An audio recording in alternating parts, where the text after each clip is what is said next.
आपने न्यूज़ तो सुना ही होगा, इन्फोसिस इस साल कोई भी फ्रेशर को हायर करने नहीं जा रही है। इस साल का मतलब है 2023 और 2024 का जो बैच है, एंड जो भी रिपोर्ट्स आई हैं उसमें उन्होंने यही लिखा है ऑन कैंपस, मतलब ऑफ कैंपस की हम बात नहीं कर सकते। अगर उन्हें रिक्वायरमेंट्स होगी तो ऑफ कैंपस ड्राइव चला सकते हैं। अब कोई ऐसी मल्टीनेशनल कंपनी ऐसे कदम उठाती है तो उसके रीजन तो 110% होने वाले हैं, एंड इसका एक रीजन तो नहीं होगा, इसके मल्टीपल रीजन होंगे। तो चलो उन सारे मल्टीपल रीजन के बारे में हम डिस्कस करते हैं एंड बताते हैं कि इन्फोसिस इस साल फ्रेशर्स को क्यों नहीं हायर करने जा रही है। 3 साल पहले की बात करते हैं, जब पेंडिंग हमारा बहुत पीक पे था तो कंपनीज ने बहुत ज्यादा हायरिंग की थी। मतलब 2022 तक कंपनीज ने बहुत ज्यादा हायरिंग की थी। एंड जब कंपनी हायरिंग करती है तो उनका प्रोजेक्शन यही रहता है कि नेक्स्ट ईयर या इस साल बहुत सारे प्रोजेक्ट्स आने वाले हैं, उसके बेसिस पे हमें पहले हायरिंग करनी पड़ेगी एंड उन बच्चों को ट्रेंड किया जाएगा, उसके बाद उन्हें प्रोजेक्ट में मैप किया जाएगा। तो 2020 तक उन्होंने बहुत ज्यादा बल्क में हायरिंग की थी। मतलब मास रिक्रूटर्स कंपनी जैसे Infosys, TCS, Wipro, Accenture, Cognizant, Capgemini और भी बहुत सारी सर्विस बेस्ड कंपनी है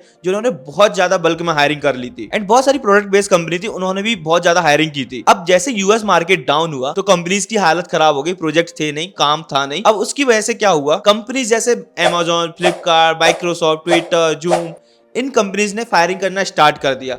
बहुत सारी कंपनीज ने पिंक स्लिप दे दी अपने एम्प्लॉयज के लिए, और बहुत सारी कंपनीज ने कॉस्ट कटिंग करने के लिए कोई दूसरा तरीका देखा कि कैसे एम्प्लॉयज को कंपनी से बाहर निकाला जा सकता है। बात आती है ना कॉस्ट कटिंग की, तो कॉस्ट कटिंग के चक्कर में ना कंपनीज बहुत ज्यादा बहाने देखती हैं एम्प्लॉयज को बाहर निकालने के लिए। तो उसके चक्कर में एम्प्लॉयज को बाहर निकाला जाता है, चाहे स्किल बेसिस पे, चाहे उनका बैकग्राउंड वेरिफिकेशन चेक करके। मतलब रीजन एक ही होता है, कॉस्ट कटिंग करनी है, रीजन देखना है कि कौन सा हमें एक रीजन मिल सकता है जिससे हम एम्प्लॉयज को बाहर निकाल सकते हैं। इसी के चलते इन्फोसिस ने एक स्टेटमेंट दिया था कि इस ईयर मतलब 2023 और 2024 के बीच में हम एक भी फ्रेशर्स को हायर करने नहीं जा रहे। उन्होंने इसका वैलिड रीजन भी दिया है कि मैंने जैसे आपको बताया था, बल्क में हायरिंग हुई थी, जितने फ्रेशर्स चाहिए थे उससे ज्यादा फ्रेशर्स को हायर कर लिया था।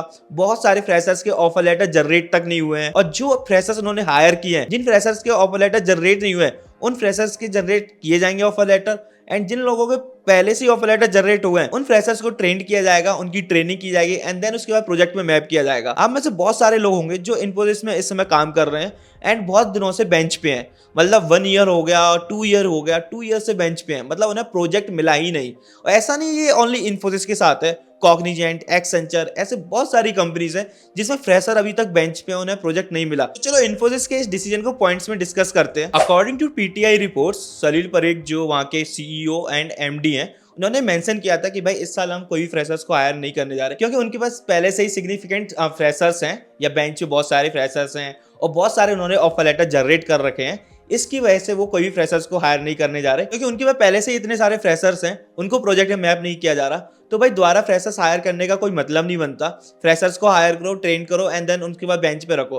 कंपनी को इससे लॉस ही होगा, क्योंकि उनके पास प्रोजेक्ट है ही नहीं इतने कि उन फ्रेशर्स को मैप कर दिया जाए। जो कंपनी के सीएफओ हैं निरंजन रॉय, उन्होंने एक स्टेटमेंट दिया था कि जब फ्रेशर्स को हायर किया जा रहा था तो डिमांड हमारी 50,000 की थी, बट हमने उससे ज्यादा फ्रेशर्स को हायर कर लिया था, क्योंकि हमारी प्रोजेक्शन तब ये थी कि हमारे पास न्यू प्रोजेक्ट्स आने वाले हैं एंड उस प्रोजेक्ट्स में हमें फ्रेशर्स की जरूरत पड़ेगी। तो उन्होंने बहुत ज्यादा बल्क में हायरिंग कर ली थी, मतलब जो डिमांड थी उससे ज्यादा फ्रेशर्स को हायर कर लिया था। एंड जैसे यूएस मार्केट डाउन हुआ तो उन फ्रेशर्स को यूटिलाइज नहीं किया गया। उन्हें ट्रेनिंग तो दी गई थी जैन एआई में, बट उन फ्रेशर्स को यूटिलाइज नहीं किया गया था प्रोजेक्ट्स में। मतलब वो फ्रेशर अभी भी बेंच पे हैं, उन्हें कोई काम नहीं मिला, बट कंपनी उन्हें पे कर रही है। एंड उसके साथ उन्होंने ये भी बोला है कि कंपनी क्वार्टरली प्रोजेक्शन करती रहेगी कि भाई उनके पास अगर फ्रेशर की जरूरत पड़ती है, तो ऐसा नहीं है ये स्टेटमेंट पास कर दिया कि उसके बाद फ्रेशर्स को हायर नहीं करें। जब भी कंपनी को नीड होगी फ्रेशर्स की, फ्रेशर्स हायरिंग के लिए, तो वो कंपनी फ्रेशर्स हायर करेगी।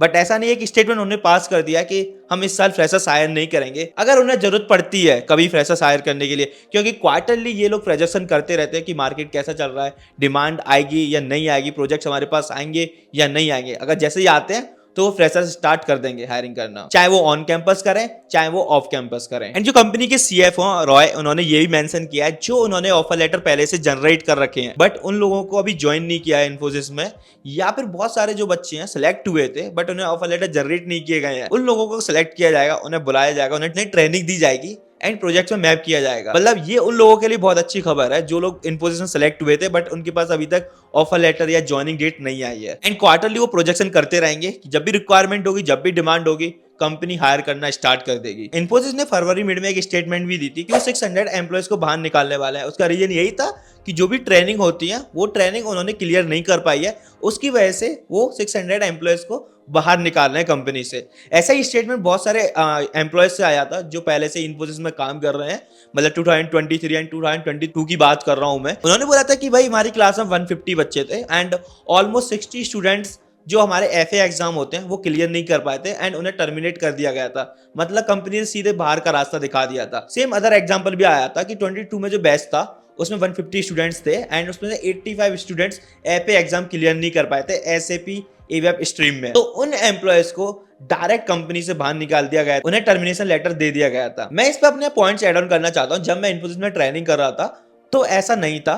इसके साथ साथ जब भी आप एफए में क्लियर नहीं कर पाते हो तो टर्मिनेशन बहुत कम मिलते थे एंड 80 स्टूडेंट्स या 85 स्टूडेंट या 60 स्टूडेंट्स की अगर हम बात करते हैं तो ऐसा पॉसिबल नहीं हो पाता था। अगर तुम्हारी क्लास में 150 स्टूडेंट्स है तो हार्डली 1 या 2 स्टूडेंट्स होते हैं जो आपके एफए एग्जाम क्लियर नहीं कर पाते हैं, अदरवाइज सारे स्टूडेंट्स एफए एग्जाम क्लियर कर लेते हैं।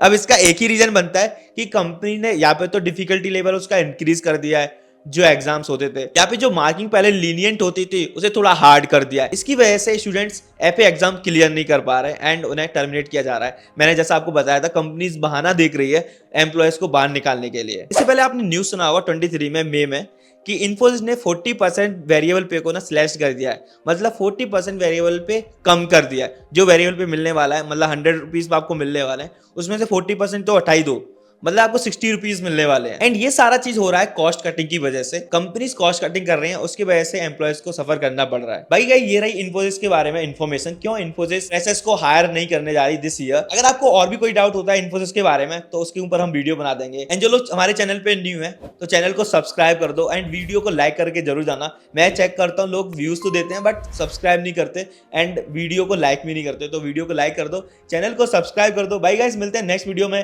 नए टॉपिक के साथ, तब तक के लिए बाय।